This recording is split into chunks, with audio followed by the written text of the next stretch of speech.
Hello students, स्वागत है आपका आईसीटी वर्चुअल क्लासेस में। मैं हूं कविता, आपकी बायोलॉजी टीचर। क्लास आज हम स्टार्ट करेंगे चैप्टर नंबर 6 जिसका नाम है लाइफ प्रोसेसेस। तो यहाँ पे हम पढ़ेंगे लाइफ की कौन कौन सी प्रोसेस है, जो लिविंग का कैरेक्टर है, यानी कि जो जीवित हैं उनके क्या क्या कैरेक्टर्स होते हैं, कौन कौन सी उनमें प्रोसेस पाई जाती हैं। तो आइए चलते हैं स्मार्ट बोर्ड की तरफ और अपना चैप्टर स्टार्ट करते हैं। क्लास हमारा जो चैप्टर नंबर 6 है जिसका नाम है लाइफ प्रोसेसेस यानी कि जैव प्रक्रम। तो जैसे कि आपको इमेज में दिख रहा है, काफ़ी सारे डायग्राम आपको दिख रहे हैं, जहाँ पे एक और आपको डाइजेस्टिव सिस्टम का डायग्राम दिखाया गया है, एक और आपको हार्ट का डायग्राम दिखाया गया है, लिवर का है, प्लांट का है। तो यहाँ पे सारे ही आपको डायग्राम दिखाए गए हैं और सारे जो डायग्राम हैं वो अलग अलग प्रोसेस को बता रहे हैं। डाइजेस्टिव सिस्टम बता रहा है पाचन की प्रक्रिया को, जो हार्ट का जो डायग्राम है वो हमें बता रहा है कि किस प्रकार से यहाँ पे जो ब्लड है, ब्लड पंप किया जाता है। प्लांट हमें बता रहा है कि प्लांट की जो ग्रोथ है, जो उसमें वृद्धि विकास है, वो किस प्रकार से होता है। सबसे पहले बात कर लेते हैं हमारे चैप्टर के नाम के बारे में जिसका नाम है लाइफ प्रोसेसेस। लाइफ प्रोसेस का क्या मतलब है, यानी कि जो लाइफ की जो प्रोसेस होती है। अब लाइफ की प्रोसेस से क्या मतलब है, हमने कहा जो प्रोसेस, जिन प्रक्रियाओं के द्वारा, जिन प्रोसेस के द्वारा हमें पता चलता है कि कोई व्यक्ति, कोई पादप, कोई जीव, कोई जंतु जीवित है, तो उसे हम क्या कहेंगे, लाइफ प्रोसेस कहेंगे। यानी कि वो प्रक्रियाएं जो किसी जीवित का, जो किसी लिविंग का कैरेक्टर है, उसे हम लाइफ प्रोसेस कहेंगे। जैसे कि अगर आपसे कहा जाए कि कोई नॉन लिविंग थिंग है, जैसे हम एक पत्थर को ले लेते हैं, हमने कहा क्या पत्थर में डाइजेशन की प्रक्रिया चलेगी? आप कहेंगे नहीं, क्योंकि वो लिविंग है ही नहीं। हम कहेंगे क्या जो पत्थर है, पत्थर का क्या विकास होता है? ग्रोथ अलग बात है, लेकिन हम विकास की बात कर रहे हैं, डेवलपमेंट की बात कर रहे हैं। आप कहेंगे नहीं, क्योंकि पत्थर क्या है, पत्थर लिविंग नहीं है। वृद्धि पत्थर की हो सकती है, हो सकता है कि टाइम के साथ साथ जो पत्थर में और चीजें, जो धूल मिट्टी के कण ऐड होते रहे और उसकी वृद्धि हो गई है, लेकिन वो जो वृद्धि है वो क्या है, फिजिकल ग्रोथ है। लेकिन अगर हम डेवलपमेंट की बात करते हैं तो डेवलपमेंट में क्या आता है, सारी ही चीजें यहाँ पे शामिल होती हैं।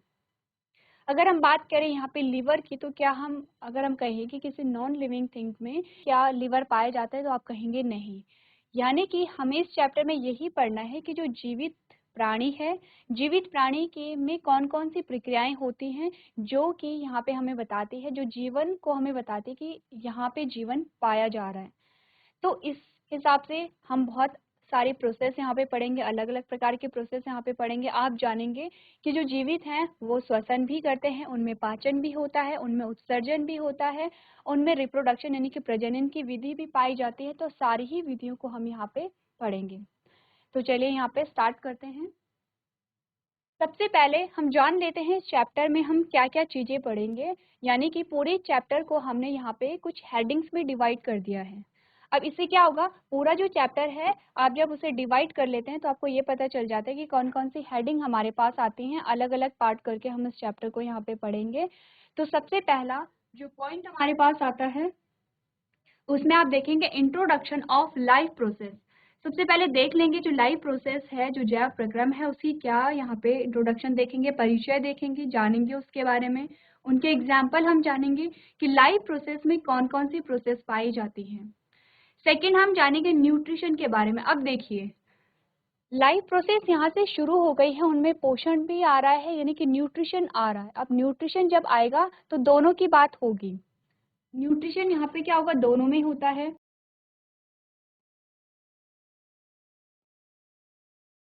प्लांट्स में भी न्यूट्रिशन होता है और एनिमल में भी न्यूट्रिशन होता है। तो हमने क्या किया, सेकंड जो हेडिंग हमारे पास आई है वो है ह्यूमन बींग्स, यानी कि मनुष्यों में जो पोषण है वो किस प्रकार से यहाँ पे होता है। तो अगर आप देखेंगे न्यूट्रिशन के बारे में आप पहले भी पढ़ चुके हैं, जब आप क्लास 7th में थे तो आपने पढ़ा कि प्लांट्स में न्यूट्रिशन किस प्रकार से होता है, एनिमल में जो न्यूट्रिशन है वो किस प्रकार से होता है। बेसिकली हम यहाँ पे पोषण के बारे में पढ़ेंगे। नेक्स्ट जो पॉइंट हमारे पास आएगा रेस्पिरेशन। अब हम श्वसन के बारे में जान रहे हैं कि जो श्वसन है वो किस प्रकार से होता है, क्या क्या उसमें स्टेप्स शामिल होते हैं। यहाँ पे हम काफ़ी सारी चीज़ों को डिस्कस करेंगे। हम यहाँ पे रेस्पिरेटरी सिस्टम के बारे में बात करेंगे, रेस्पिरेशन की प्रक्रिया कैसे होती है उसके बारे में हम यहाँ पे बात करेंगे। नेक्स्ट जो पॉइंट आता है वो है यहाँ पे ट्रांसपोर्टेशन। अब ट्रांसपोर्टेशन में हम क्या पढ़ेंगे, कुछ चीज़ों का ट्रांसपोर्ट हो रहा होगा। जैसे अगर हम बात करें अपनी बॉडी की, तो हमारी बॉडी में बहुत सारी चीज़ों का ट्रांसपोर्ट होता है। एक जगह से दूसरी जगह चीज़ें ट्रांसफ़र हो रही हैं, परिवहन हो रहा है। जैसे कि हम देखें, हमारा ब्लड भी सर्कुलेट होता है। यहाँ पे जो ऑक्सीजन और कार्बन डाइऑक्साइड जो गैसेस हैं, इनका भी क्या होता है, ट्रांसफ़र होता है।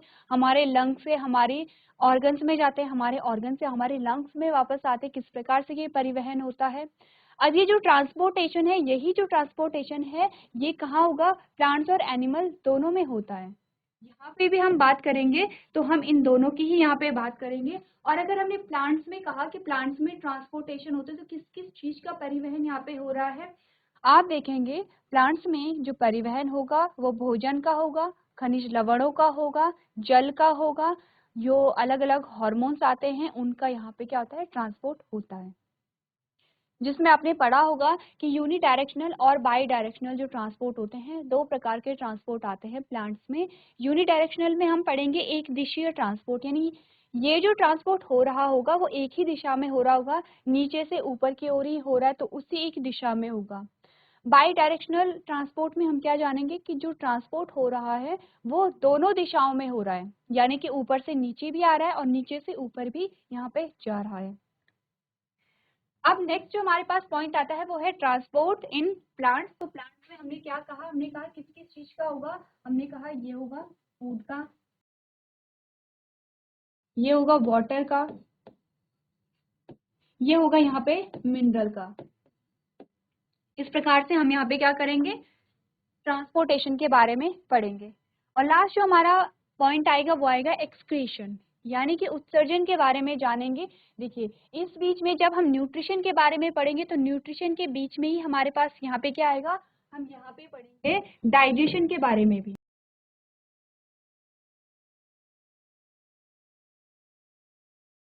यानी कि न्यूट्रिशन में क्या होगा, पोषण होगा। पोषण में क्या होता है, पोषण से क्या अभिप्राय है, हमने कहा किसी भी जीव के द्वारा भोजन ग्रहण करने के पश्चात भोजन से ऊर्जा मिलती है, और ऊर्जा को शरीर के द्वारा उपयोग करने की जो प्रक्रिया है, इसे हम पोषण कह रहे हैं। पोषण में क्या हो रहा है, हम भोजन को ग्रहण करते हैं, भोजन से हमें ऊर्जा मिलती है और उस ऊर्जा का उपयोग हमारे शरीर के द्वारा किया जाता है। ये जो प्रक्रिया है, इसे ही हम पोषण कहते हैं। इसका मतलब हमने भोजन ग्रहण किया, भोजन से हमें ऊर्जा मिली। तो भोजन से हमें ऊर्जा कैसे मिली, जब यहाँ पे डाइजेशन की प्रोसेस होगी, डाइजेशन की प्रक्रिया होगी, तब यहाँ पे पोषण की प्रक्रिया होगी। तो यहाँ पे हम क्या पढ़ेंगे, न्यूट्रिशन पढ़ेंगे, यानी पोषण के बारे में पढ़ेंगे, पोषण के अलग अलग प्रकार के बारे में पढ़ेंगे, डाइजेशन के बारे में पढ़ेंगे। और जब डाइजेशन हो गया है, डाइजेशन के बाद अवशोषण हो गया, यानी कि ऊर्जा अवशोषित हो गई है। उसके बाद जो एक्स्ट्रा जो वहाँ पे जो वेस्ट सब्सटेंस बच जाते हैं, यानी कि अपशिष्ट पदार्थ जो बच जाते हैं, उन्हें हमारे शरीर से बाहर निकालना अनिवार्य हो जाता है, जिसे हम क्या कहते हैं, जिसे हमने कहा एक्सक्रीशन। इन शॉर्ट, हमें क्या करना है, इन सारी चीज़ों के बारे में पढ़ना है। यही जो प्रक्रियाएं हैं, यही बताती हैं जीवन के विषय में। जो यहाँ पे लिविंग होगा, जिसमें जीवन पाया जाएगा, उसमें ये सारी प्रोसेस पाई जाएंगी। और अगर किसी में ये प्रोसेस नहीं पाई जा रही है, इसका मतलब वो क्या है, नॉन लिविंग है। तो इस प्रकार से हमने इस चैप्टर में क्या पढ़ना है, आपको पहले ही क्लियर करना है कि इस चैप्टर में हमने क्या पढ़ना है। अलग अलग प्रक्रियाएं हमने पढ़नी है, अलग अलग प्रक्रम हमने पढ़ने हैं, जो हमें बताते हैं कि ये क्या है, ये सिंबल है किसके, लाइफ के। तो स्टार्ट करते हैं। सबसे पहले हमारे पास आता है इंट्रोडक्शन। देख लेते हैं कि जो लाइफ प्रोसेस है, उसके इंट्रोडक्शन में हमें क्या बताया गया है। आप पढ़ेंगे, all living organisms have certain common characteristics such as breathing, growing, requiring nutrition, producing offsprings, responding to stimuli, etc. क्या आपको बताया गया कि जो जितने भी लिविंग ऑर्गेनिज्म है, जितने भी जीवित प्राणी हैं, उनमें कुछ कॉमन कैरेक्टरिस्टिक्स होते हैं, यानी कुछ ऐसे गुण होंगे जो हर एक जीवित प्राणी में पाए जाएंगे, चाहे वो क्या होगा, सूक्ष्म जीव है, चाहे वो क्या है, बहुत डेवलप कोई ऑर्गेनिज्म है। कौन कौन सी वो प्रक्रियाएं होंगी, जैसे कि श्वसन की प्रक्रिया उनमें पाई जाएगी, जैसे कि वृद्धि उनमें होगी, जैसे कि वो उन्हें न्यूट्रिशन यानी पोषण की आवश्यकता होती है, भोजन की आवश्यकता होती है। तो आपको एक बात ध्यान रखनी है, जब आप छोटी क्लासेस में थे तो आप कहते थे कि क्या है, हर एक लिविंग ऑर्गेनिज्म को, हर जीवित प्राणी को या फिर किसी पादप को भोजन की आवश्यकता होती है। अब आप क्या कहेंगे कि भोजन ना कह करके आप कहेंगे कि हर एक लिविंग ऑर्गेनिज्म को, हर एक लिविंग जो प्लांट है उसे न्यूट्रिशन की आवश्यकता होती है, क्योंकि न्यूट्रिशन सारी चीज उसमें कंबाइंड होती है, उसमें भोजन ग्रहण करने से लेके पाचन तक सारी ही प्रक्रियाएं सम्मिलित होती हैं। तो अब आप क्या कहेंगे कि जो न्यूट्रिशन है वो एक लिविंग ऑर्गेनिज्म का एक कैरेक्टरिस्टिक्स है। नेक्स्ट पॉइंट क्या कह रहा है, प्रोड्यूसिंग ऑफस्प्रिंग, यानी कि संतति उत्पन्न करना, यानी कि जो प्रजनन की जो प्रक्रिया है वो भी एक लिविंग ऑर्गेनिज्म का कैरेक्टरिस्टिक्स है। नेक्स्ट है रिस्पॉन्डिंग टू स्टिमुलाई, यानी कि जो उद्दीपक होते हैं, उद्दीपकों के प्रति जो उनका रिस्पॉन्स होता है वो देना, प्रतिक्रिया देना। जैसे कि हमने कहा स्टिमुलाई क्या होते हैं, हमने कहा आप किसी गर्म चीज को जब छूते हैं तो आप एकदम से हाथ उठा लेते हैं, तो आपने क्या दिया, रिस्पॉन्स दिया। स्टिमुलाई क्या था, वो गर्म चीज थी, यानी कि उसे फील हो रहा है, और जिसे फील होता है उसे वही क्या कर सकता है, वहां पे वो रिस्पॉन्स देता है किसी स्टिमुलाई के लिए। इन शॉर्ट आपको क्या पता चला, जो जीवित प्राणी है उसके क्या क्या कैरेक्टर होते हैं, उसके कैरेक्टर है यहाँ पे, वो श्वसन करता है, उसे पोषण की आवश्यकता होती है, उसे रिप्रोडक्शन की प्रक्रिया उसमें पाई जाती है, और उसकी वृद्धि और विकास उसका होता है। नेक्स्ट जो पॉइंट है वो कहता है that distinguish them from non living things, यानी कि ये जो सारी चीजें जिनके बारे में अभी तक हमने बात की है, ये विभेद करती हैं लिविंग और नॉन लिविंग में, यानी कि जो जीवित और जो सजीव और निर्जीव में क्या करती हैं, अंतर को स्पष्ट करती हैं ये सारी प्रक्रियाएं। नेक्स्ट हमने क्या देखा, there are certain vital process that maintain the homeostasis and proper functioning of the body, they are called life process, यानी कि कुछ ऐसी प्रोसेस होती है, कुछ ऐसी प्रक्रियाएं हैं जो हमारी बॉडी फंक्शनिंग को मेंटेन करती है, यानी कि हमारी बॉडी जो कार्य करती है, हमारी बॉडी जो भी रिस्पॉन्स देती है, उन प्रक्रियाओं को जो मेंटेन करता है उसे हम क्या कहते हैं, उन्हें हम कंबाइंडली लाइफ प्रोसेसेस कह लेते हैं। यानी कि बहुत सारी प्रक्रियाएं हमारी बॉडी में हो रही है, हम कह रहे हैं हम श्वसन भी कर रहे हैं, हम पाचन भी कर रहे हैं, हम उत्सर्जन भी कर रहे हैं, हम प्रजनन भी कर रहे हैं, बहुत सारी अलग अलग चीजें हमारे पास हो रही है। हम कह रहे हैं हमारे अंदर क्या है, जो गैसों का विनिमय हो रहा है, ट्रांसपोर्ट हो रहा है, सारी प्रक्रियाएं हो रही हैं, जिसे हम सम्मिलित रूप से क्या कह रहे हैं, लाइफ प्रोसेसेस कह दे रहे हैं। तो इसका मतलब इस एक शब्द के अंतर्गत, लाइफ प्रोसेसेस के अंतर्गत बहुत सारी अलग अलग प्रक्रियाएं यहाँ पे आती हैं। नेक्स्ट हमने क्या देखा, हमने कहा these processes continue to occur even when we are sleeping or not performing any action, यानी कि ये सारी ही प्रोसेस, ये सारी ही प्रक्रियाएं निरंतर चलती रहती हैं, लाइफ टाइम चलती रहती हैं, चाहे हम सो रहे हैं, चाहे हम जाग रहे हैं, चाहे हम चाहते हैं कि ये प्रक्रियाएं चलें तब भी ये चलेंगी, चाहे हम नहीं चाहते हैं ये प्रक्रियाएं चले तब भी ये प्रक्रियाएं चलती हैं। जैसे कि ब्रीथिंग, अब ब्रीथिंग ये जैसे आप श्वसन, जब श्वसन की प्रक्रिया चलती है तो वो आपकी इच्छा से नहीं चलती है, आपको कई बार याद भी नहीं रहता है, लेकिन फिर भी आप क्या करते हो, सांस को लेते रहते हो, यानी कि आप चाहें या ना चाहें ये प्रक्रियाएं चलती रहती हैं, और कब तक चलेंगी, जीवन पर्यंत चलेंगी, यानी जन्म से लेके मृत्यु तक ये प्रक्रियाएं चलती रहती हैं। नेक्स्ट हमने क्या बात की, हमने कहा these processes are essential for all living organism including plants and animal। अब बता रहे हैं ये जो प्रोसेस है ये हर एक लिविंग ऑर्गेनिज्म के लिए, एक जीवित प्राणी या एक जीवित पादप के लिए इम्पॉर्टेंट होती हैं। आप ध्यान रखेंगे हम किन प्रोसेस की बात कर रहे हैं, जिनकी बात हमने सबसे पहले की थी, हमने कहा था श्वसन है, हमने कहा था पोषण है, हमने कहा था प्रजनन है, ये जो कुछ प्रक्रियाएं हैं इनकी बात हम यहाँ पे कर रहे हैं।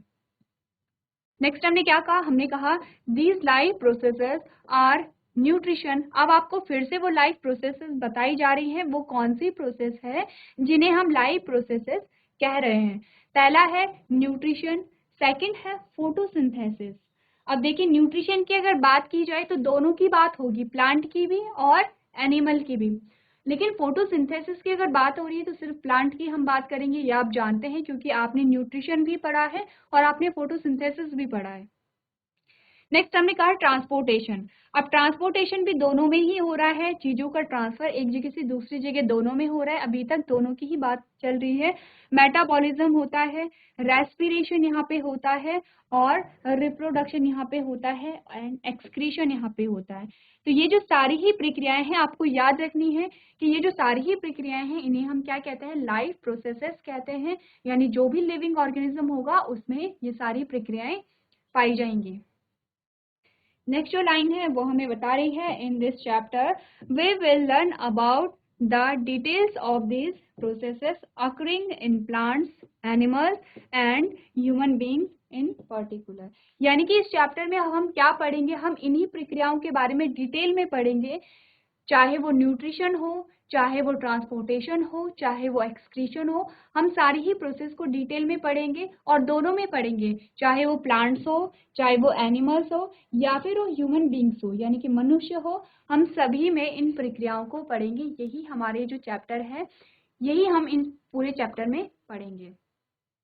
तो क्या बात की अभी तक हमने कहा सभी जीवित जीवों में कुछ सामान्य विशेषताएं होती हैं, जैसे कि सांस लेना, बढ़ना, पोषण की आवश्यकता, संतान पैदा करना, उत्तेजनाओं का जवाब देना आदि, जो उन्हें निर्जीव चीजों से अलग करती है। कुछ महत्वपूर्ण प्रक्रियाएं हैं जो होम्योस्टैसिस और शरीर के समुचित कार्य को बनाए रखती है। उन्हें जीवन प्रक्रियाएं कहा जाता है। ये प्रक्रियाएं तब भी रहती हैं जब हम सो रहे होते हैं या कोई क्रिया नहीं कर रहे होते हैं। ये प्रक्रियाएं पौधों और जानवरों सहित सभी जीवित जीवों के लिए आवश्यक है। ये जीवन प्रक्रियाएं पोषण, प्रकाश संश्लेषण, परिवहन, चयापचय, श्वसन, प्रजनन और उत्सर्जन यहाँ पे हैं। इस अध्याय में हम विशेष रूप से पौधे, जानवर और मनुष्यों में होने वाली इन प्रक्रियाओं के बारे में विस्तार से जानेंगे। तो अभी तक आपने ये जाना कि लाइफ प्रोसेसेस क्या क्या होती हैं, क्या उसके एग्जाम्पल हैं, और इस चैप्टर में हम क्या पढ़ेंगे। तो ये था हमारे चैप्टर का इंट्रोडक्शन, जिसमें आपको ये आइडिया लग गया होगा कि हम क्या पढ़ने वाले हैं आगे। चलिए, तो अब हम अपना चैप्टर स्टार्ट करेंगे और सबसे पहले हम बात करेंगे यहाँ पे लाइफ के बारे में, यानी कि जिंदगी के बारे में। क्या होती है लाइफ? तो आपने क्या पढ़ा? आपने कहा earth happens to be the only known planet having a life, यानी कि पृथ्वी एकमात्र ऐसा ज्ञात ग्रह है जिस पर जीवन है, ये हम जानते हैं। नेक्स्ट हमने क्या बात की? हमने कहा हमने कहा there are being who live, die and become part of nature again, यानी कि ऐसे प्राणी हैं जो जीते हैं, मरते हैं और फिर से प्रकृति का हिस्सा बन जाते हैं। क्योंकि आपने जाना होगा कि जिसका जन्म होता है उसकी मृत्यु भी होती है, ये हम पढ़ते चले आ रहे हैं। तो क्या होता है, नए जो जीव हैं उनका जन्म होता है और जैसे जैसे वो मेच्योर होते हैं, वो ओल्ड एज में आते हैं, उनकी मृत्यु हो जाती है। ऐसे करके ये जो क्रम है वो चलता रहता है और पृथ्वी पर जो जीवन की निरंतरता है वो बनी रहती है। नेक्स्ट हमने क्या बात की? हमने कहा the living organism can be differentiated from the inanimate entities on various parameters of life processes, यानी जीवित जीवों को जीवन प्रक्रियाओं के विभिन्न मापदंडों पर निर्जीव संस्थाओं से अलग किया जा सकता है। ये कह रहे हैं कि हम लिविंग और नॉन लिविंग को बहुत सारे जो मापदंड हैं उनके आधार पर अलग अलग कर सकते हैं, जो कि अभी हमने बात की है। जब हम बात कर रहे थे लाइफ प्रोसेसेस की, तो हमने क्या कहा, अलग अलग जो प्रक्रियाएं हैं, बहुत सारी प्रोसेस के बारे में हमने जाना, जिससे हम जीवों को क्या करते हैं, निर्जीव से अलग कर सकते हैं। तो ये बात हुई लाइफ की। नेक्स्ट जो पॉइंट हमारे पास आता है वो है कैरेक्टरिस्टिक्स ऑफ लिविंग थिंग्स। अब हमने जब जीवन की बात की, हमने कहा कि क्या होते हैं, जो पृथ्वी एकमात्र ऐसा ग्रह है जहाँ पे जीवन पाया जाता है, और जो जीवन की निरंतरता है वो कैसे चलती है, नए जीवों की उत्पत्ति होती है और जो पुराने जीव हैं यानी कि जो ओल्ड एज में आ जाते हैं उनकी मृत्यु हो जाती है। इस प्रकार से जो प्रक्रिया है वो चलती रहती है, और ये जो प्रक्रिया है ये सब पर लागू होती है, चाहे हम प्लांट्स की बात करें चाहे हम एनिमल्स की बात करें। अब कुछ यहाँ पे कैरेक्टरिस्टिक्स देख लेते हैं, क्या क्या गुण होते हैं जो लिविंग ऑर्गेनिज्म होते हैं। तो सबसे पहले आपने क्या देखा, डिफरेंट लेवल्स ऑफ ऑर्गेनाइजेशन, यानी कि उनके बॉडी का जो ऑर्गेनाइजेशन होता है वो अलग अलग लेवल पे होता है। आपने देखा होगा, आपने पढ़ा होगा एक कोशिकीय जीवों के बारे में, बहुकोशिकीय जीवों के बारे में, और आपने ये भी देखा होगा कि इसी ऑर्गेनाइजेशन के बेसिस पे हमने क्या किया था, क्लासिफिकेशन किया था जब आपने क्लास 9th में इसके बारे में पढ़ा था। तो क्लास 9th में आपने क्या देखा कि बॉडी ऑर्गेनाइजेशन के बेसिस पे हमने अलग अलग ग्रुप बनाए हैं और जीवों को अलग अलग ग्रुप में रखा है। पहली बात ये हो गई है। नेक्स्ट जो बात है वो है कि जो भी लिविंग ऑर्गेनिज्म है वो सारे कोशिकाओं से बने होते हैं। चाहे हम बात करें एक कोशिकीय जीवों की, चाहे हम बात करें बहुकोशिकीय जीवों की, चाहे हम बात करें यहाँ पे पादपों की, चाहे हम बात करें जीव जंतुओं की, सारे ही किससे बने होते हैं, कोशिका से बने होते हैं। और कोशिका ही क्या है, जीवन की संरचनात्मक और क्रियात्मक इकाई है। हम लाइफ के बारे में पढ़ रहे हैं, हमने कहा cell is the structural and functional unit of life. यानी कि एक सेल में क्या है, सेल से ही जो पूरी बॉडी का स्ट्रक्चर बनता है और जो फंक्शनिंग हो रही है वो सेलुलर लेवल पे ही हो रही है, चाहे वो रेस्पिरेशन की प्रक्रिया हो, चाहे अन्य प्रक्रियाएं यहाँ पे हो। नेक्स्ट हमने क्या बात की, हमने कहा रिस्पॉन्ड टू एनवायरनमेंट, यानी कि जो जीव होते हैं वो वातावरण को क्या करते हैं, रिस्पॉन्स देते हैं। किस प्रकार रिस्पॉन्स देंगे, देखिए हमने कहा था कि कोई भी जो जीव है वो क्या करता है, उसे जीवित रहने के लिए इन्वायरमेंट को अडॉप्ट करना पड़ेगा, यानी कि प्रकृति के अनुसार, हमारे वातावरण के अनुसार उसे खुद को ढालना पड़ेगा। जैसे कि हमारे वातावरण में चेंजेस होते रहते हैं, कभी टेम्परेचर बहुत अधिक होगा, कभी टेम्परेचर बहुत कम होगा, कभी किसी सीजन में बारिश बहुत अधिक होगी, किसी सीजन में बारिश बहुत कम होगी। तो ये क्या होते हैं, अलग अलग कंडीशन में जो जीव होते हैं वो इन्वायरमेंट के अकॉर्डिंग खुद को अडॉप्ट कर लेते हैं। इसी को कहा जा रहा है कि इन्वायरमेंट के को वो क्या कर रहे हैं, रिस्पॉन्ड दे रहे हैं, जो हमारा वातावरण है उससे वो प्रतिक्रिया दे रहे हैं। अगर ज़्यादा टेम्परेचर है तो कुछ जीव ऐसे होते हैं जो आपने देखा होगा कि जो भूमि के नीचे वो क्या करते हैं, भूमि के नीचे रहते हैं। अगर वहाँ पे टेम्परेचर कम है तो कुछ आपने ऐसी बर्ड्स के बारे में जाना होगा जो माइग्रेट करती हैं, कहाँ से, जो नॉर्थ से साउथ और साउथ से नॉर्थ की ओर वो क्या करती हैं, माइग्रेट करती रहती हैं टेम्परेचर के अकॉर्डिंग। अगर यहाँ पे जो साउथ में टेम्परेचर बहुत ज़्यादा है तो वो नॉर्थ में चली जाती हैं, नॉर्थ में टेम्परेचर बहुत कम है तो वो साउथ में आ जाती हैं। तो ये क्या कर रहे हैं, रिस्पॉन्स दे रहे हैं। ये बात हमने कर ली है। नेक्स्ट हमने कहा ग्रो एंड डेवलपमेंट, यानी कि जो लिविंग है, जो जीवित है, उसकी वृद्धि और विकास दोनों ही हो रहा है। जैसे कि सबसे पहले स्टार्ट करते हैं मनुष्य से। हमने क्या देखा, आपने पढ़ा है किसके बारे में, रिप्रोडक्शन के बारे में। क्या हमने कहा है रिप्रोडक्शन के बारे में, काफी बार हम ये बात कर चुके हैं। हमने सिंपली ये बात की है, हमने कहा ये मेल है, ये फीमेल है। अब मेल से क्या आया, मेल गैमेट बना है यहाँ पे, और फीमेल से क्या बना है, फीमेल गैमेट यहाँ पे बना। अब मेल और फीमेल गैमेट क्या हो गए यहाँ पे, जब इनका फ्यूजन हो गया है तो यहाँ पे बना जाइगोट बन गया है। ये बात हम बहुत बार कर चुके हैं। जब हम रिप्रोडक्शन के बारे में पढ़ रहे थे हमने कहा मेल से बना मेल गैमेट, फीमेल से बना फीमेल गैमेट। जब युग्मक बने तो यहाँ युग्मकों को जब संलयन हुआ यानी कि फर्टिलाइजेशन हुआ तो जाइगोट का निर्माण हुआ। अब ये जो जाइगोट था ये क्या था, सिंगल सेल यहाँ पे थी, एक कोशिका यहाँ पे थी। इस जाइगोट में इतने सारे डिवीजन हुए, इतने सारे विभाजन हुए, यानी कि पहले सिंगल सेल यहाँ पे था, अब इस प्रकार से यहाँ पे क्या है, सेल्स बढ़ने लगी।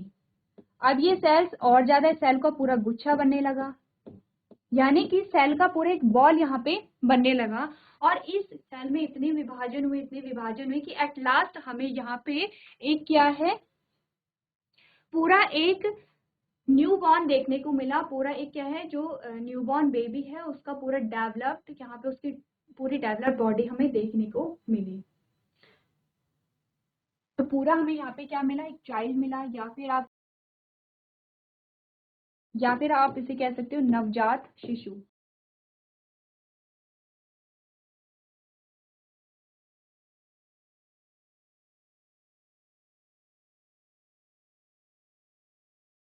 आप इसे नवजात शिशु कहें तो ज्यादा बेटर वर्ड होगा। तो क्या देखा हमने, हमने कहा सबसे पहले तो हमने क्या देखा कि इस नवजात शिशु का जो निर्माण हुआ है ये सेल से होके हुआ है, यानी कि इसकी पूरी बॉडी का निर्माण कोशिकाओं से हुआ है। सेकेंड हमने क्या कहा, ग्रोथ और डेवलपमेंट यहाँ पे हो रहा है। जब सेल्स में डिवीजन होते रहे तो हमें क्या देखने को मिला, एक सिंगल सेल से यहाँ पे इतनी सारी सेल्स बन गई हैं कि उन सेल से टिश्यू का फॉर्मेशन हुआ है, टिश्यू से ऑर्गन का यहाँ पे फॉर्मेशन हुआ है, ऑर्गन से ऑर्गन सिस्टम का फॉर्मेशन हुआ है और ऑर्गन सिस्टम से पूरी बॉडी का यहाँ पे फॉर्मेशन हो गया है। अब ये बात हमने कर ली है, तो इसका हमें पता नहीं चल पाता है क्योंकि ये जो प्रक्रिया चल रही है ये क्या है, जो माता है माता के गर्भाशय में चल रही है। लेकिन अगर हम देखें जिस प्रक्रिया को हम देखते हैं जहाँ पे हम ग्रोथ और डेवलपमेंट को स्पष्ट रूप से देख सकते हैं, वो तब है जब नवजात शिशु की ग्रोथ होने लगती है, उसका डेवलपमेंट होने लगता है। आप देखते हो जो नवजात शिशु था धीरे धीरे उसमें वृद्धि और विकास की प्रक्रिया होगी। तो वृद्धि से क्या मतलब है, उनके वेट में इंक्रीमेंट हो रहा है, उनके हाइट में इंक्रीमेंट हो रहा है। अब डेवलपमेंट से क्या मतलब है, तो डेवलपमेंट से मतलब है कि उसका चहुमुखी विकास हो रहा है, जहाँ उसकी वृद्धि हो रही है, जहाँ उसका वेट बढ़ रहा है, वहीं जो बच्चा है वो धीरे धीरे चीज़ों को समझने लगा है, वो नई भाषा को समझने लगा है, वो अपने माता पिता को पहचानता है, वो चीज़ों को लेके रिस्पॉन्स दे रहा है। धीरे धीरे उसने चलना भी सीखा, धीरे धीरे उसने बोलना भी सीखा। तो ये क्या है, जो बच्चा है उसकी वृद्धि और विकास हो रही है। आप देखते हैं कि आप अपनी अवस्था में अगर आप देखोगे तो आपको सब कुछ आता है। तो क्या हुआ, यहाँ पे आपकी ग्रोथ भी हुई है, आपका डेवलपमेंट भी यहाँ पे हुआ है। ये बात क्लियर है।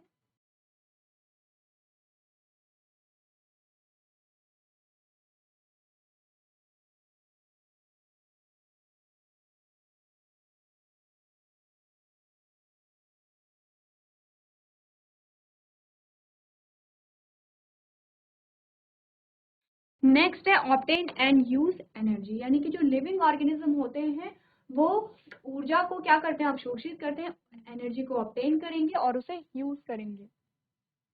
तो ये जो एनर्जी को कैसे ऑब्टेन करेंगे, जब न्यूट्रिशन की प्रोसेस पाई जाएगी, जब ये भोजन को ग्रहण करेंगे तो तब क्या करेंगे, ऊर्जा को ग्रहण करेंगे। अब यहाँ पे क्या होता है, हमारी जो बॉडी होती है वो एनर्जी को यूटिलाइज करती है। तो ऊर्जा अलग अलग कार्य होते हैं, जैसे कि यहाँ पे जो वृद्धि और विकास हो रहा है वो इसी ऊर्जा के द्वारा हो रहा है, जिस भोजन से हमें ऊर्जा मिलती है। इस ऊर्जा से क्या हुआ, हमारे शरीर का रख रखाव होता है, हमारे शरीर की वृद्धि और विकास यहाँ पे होता है।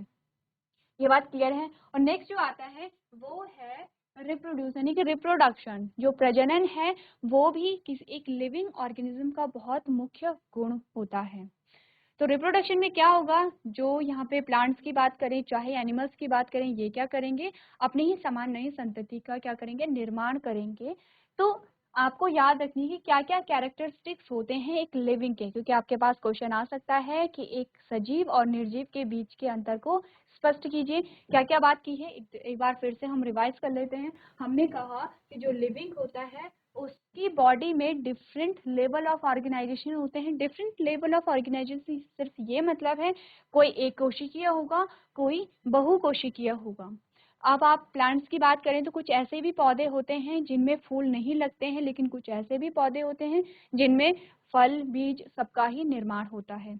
कुछ ऐसे भी पौधे होते हैं जिनमें तने और अलग अलग भागों का निर्माण नहीं होता है। जब आपने पढ़ा क्लास 9th में तो आपने क्या देखा था, जब आप प्लांटी किंगडम के बारे में पढ़ रहे थे तो हमने क्या देखा, जब थैलोफाइटा के बारे में बात हो रही थी तो थैलोफाइटा में अंगों का निर्माण ही नहीं हुआ था। वहीं हम टेरिडोफाइट्स की जब हम बात करें तो टेरिडोफाइट्स में क्या हुआ, अंगों का निर्माण भी यहाँ पे हो गया है, टिश्यू सिस्टम भी यहाँ पे आ गया है।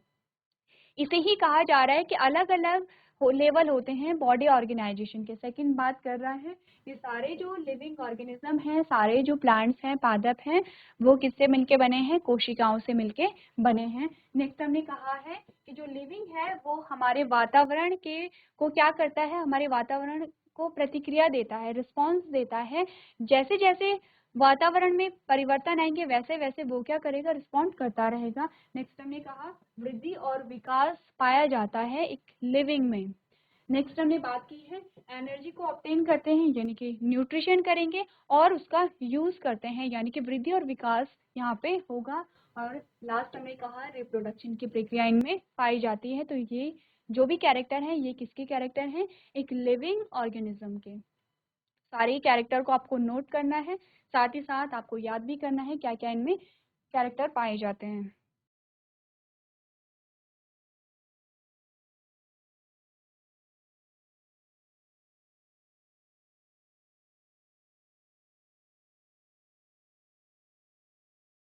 क्लास आज आपने चैप्टर का इंट्रोडक्शन देखा है और आपने जाना इस चैप्टर में हम क्या क्या पढ़ेंगे।